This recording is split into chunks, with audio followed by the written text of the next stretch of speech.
राजा जनक जब अपने लाडली पुत्री जानकी को विदा करते हैं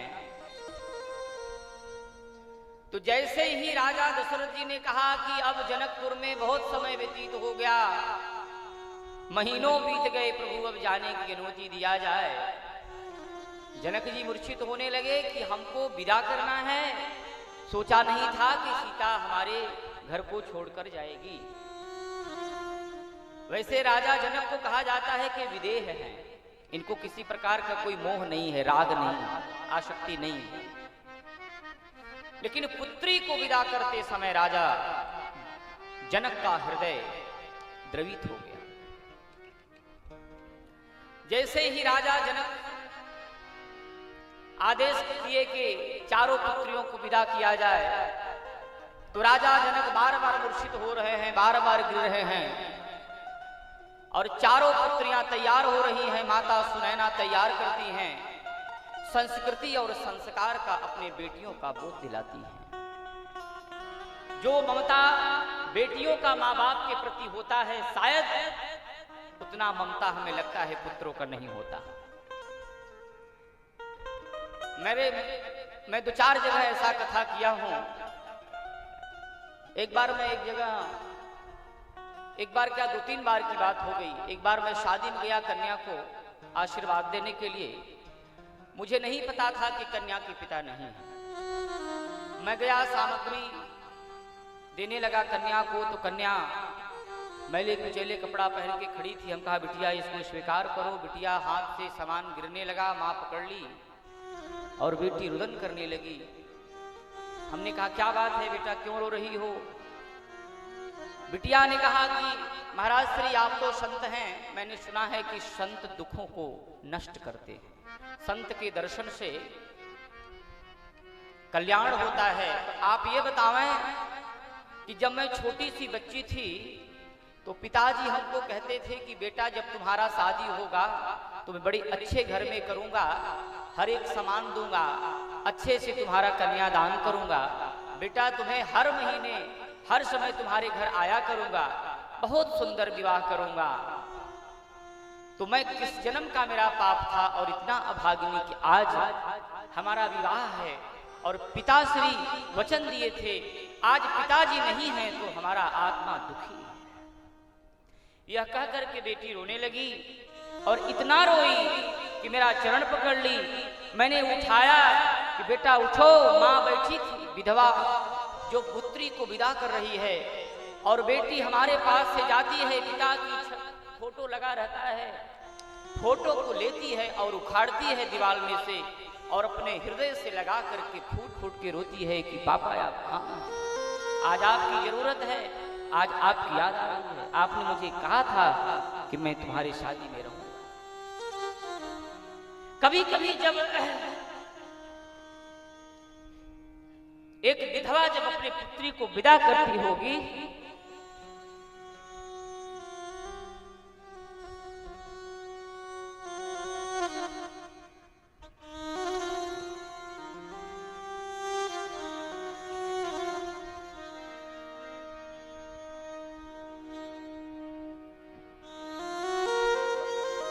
बेटी के जीवन में क्या गुजरता होगा और वो क्या सोचती होगी और वह मां क्या सोचती होगी।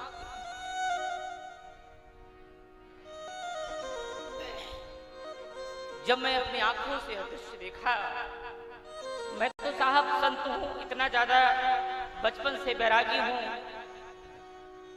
लेकिन हमें उस दिन पता चला कि पुत्री का ममता माता पिता के प्रति कितना होता है।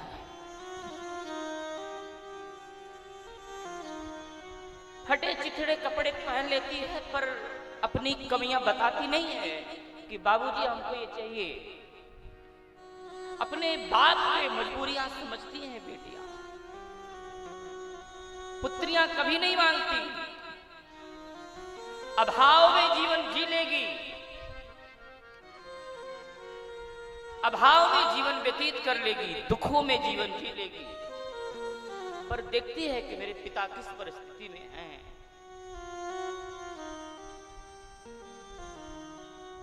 मैंने भी जीवन में, एक बहन है, मैंने भी आंखों से देखा है कि विषम कठिन से कठिन परिस्थितियां सामने आती थी पर कभी वो व्यक्त नहीं करती थी। एक ही कपड़े को 4 बार सीकर पहन लेती थी और मैं देखता था कि कभी व्यक्त नहीं करती थी। अभाव में जीवन जी लेती थी पर कभी व्यक्त नहीं करती। बेटियों का कुछ मांग नहीं होता, बेटियां कुछ मांगती नहीं क्योंकि वो त्याग के प्रतीक है, समर्पण के प्रतीक है और जीवन भर माँ बाप की चिंता बनी रहती है। ससुराल जाकर के भी अगर माँ की याद आ जाए तो कोने में बैठ के रो लेती है, भाई की याद आ जाए तो एक जगह बैठ के रो लेगी पर व्यक्त नहीं करेगी।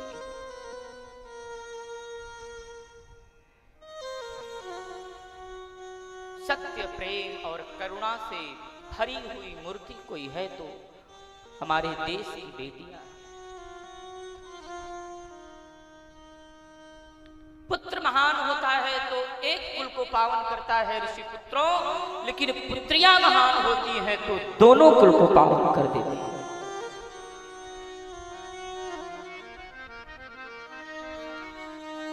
दो कुल को सदा पावन करना,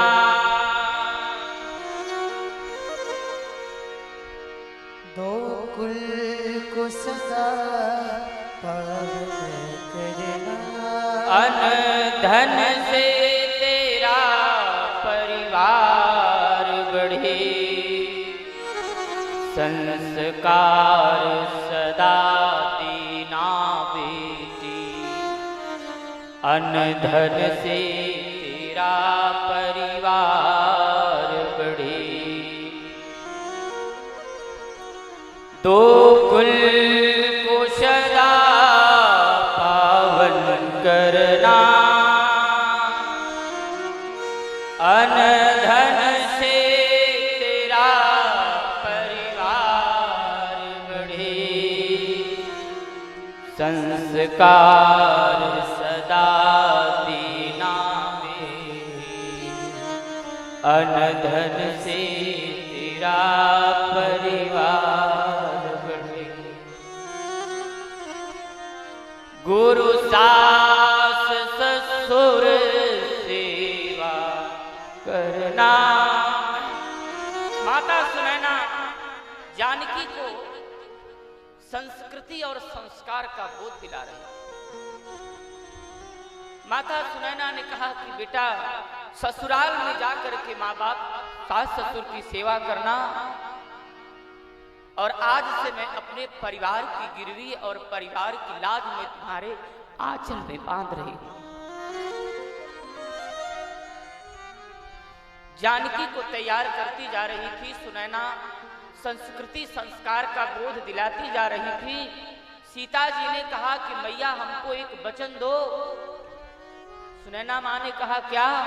कहा माँ जब मैं ससुराल चली जाऊं, हमारे बाबूजी जब कहीं बाहर से आवे तो एक लोटा जल लेके मुख्य द्वार पर खड़ी हो जाना और तुरंत पानी पिलाना। क्यों? बोले जब भी बाबूजी बाहर से आते थे तो मैं पानी लेके खड़ी हो जाती थी और कहती थी बाबूजी आप कहाँ थे? और दशरथ जनक जी खंभे पकड़े थे और सुन रहे थे और वो खंभे पकड़े पकड़े गिर गए। बगल में भाई कुशध्वज थे, उठाए, भैया क्या हुआ? जानकी ने कहा मां हमारे बाबूजी का ख्याल रखना, इतना ही मैं आपसे प्रार्थना करती।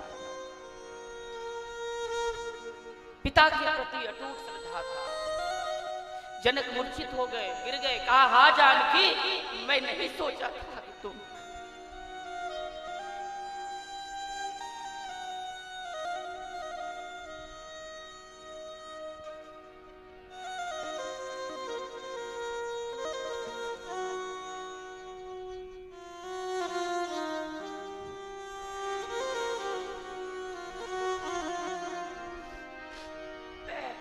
मैं तो नहीं जानता पुत्रियों का हाल, लेकिन माँ बाप पिता तो कहता नहीं है लेकिन पीड़ा को हृदय में ही रखता है।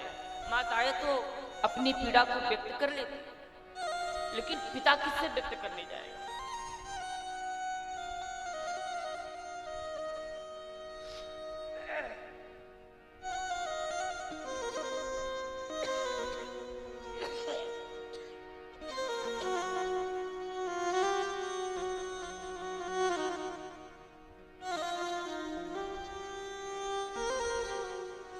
माता सुनैना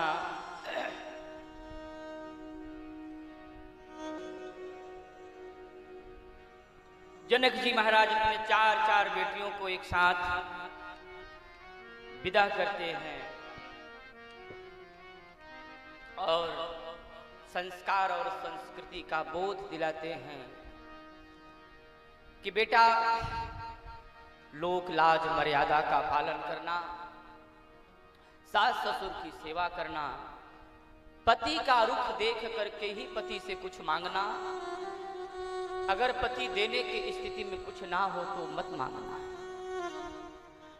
अगर पति देने के योग्य नहीं है तो मांगोगी तो उनको आत्मग्लानि होगा और आत्मग्लानि से हमारी शक्तियां क्षीण होती हैं। अगर मेरा पति देने की स्थिति में है कुछ तो मांग लेना, अगर देने की स्थिति में नहीं है तो देवियों मौन रहना, बोलो मत मांगना। जानकी ससुराल गई, कुछ समय बिता, संयोग ऐसा बना कि राजा दशरथ जी ने दर्पण में अपना रूप देखा तो बाल सफेद हो रहे थे, तो उनको लगा कि मैं अपनी राज्य पुत्रों को सौंप दूं। अच्छा, वैसे भी एक बात सत्य है माताओं की, जब घर से बेटी विदा होती है तो मुझे लगता है कि घर ही नहीं, घर की दीवारें भी उस वक्त शोक में बदल जाती है, आंगन भी सोना लगने लगता है। जानकी जब जाने लगी तो चिड़िया, पंछी, गाय, गौशाला में गाय भी रुदन कर रही है, चिड़िया भी रो रही है, पंछी भी रो रहे हैं। कहाँ जा रही हो जानकी? कल मुझे कौन आएगा, कौन खिलाएगा, कौन मुझे खिलाएगा? हाँ जानकी, चिड़िया एक तोता था, सुग्गा, ओ सीते सीते, सुनैना माँ ने कहा ले जाओ इसको, भेज दो अयोध्या, ये भी चला, नहीं प्राण ले ले। जीव जंतु भी रो रहे। बेटी परदेसी भई पड़त सिंदूरवा, बेटी परदेसी पड़त सिंदूरवा, बेटी परदेसी भई पड़त सिंदूरवा, बेटी परदेसी भई पड़त सिंदूरवा। डोलिया का हार लेके जई है ससुरवा, डोलिया का हार लेके जई है ससुराल, डोलिया का हार लेके जई है ससुरवा, डोलिया का हार लेके जई है ससुराल,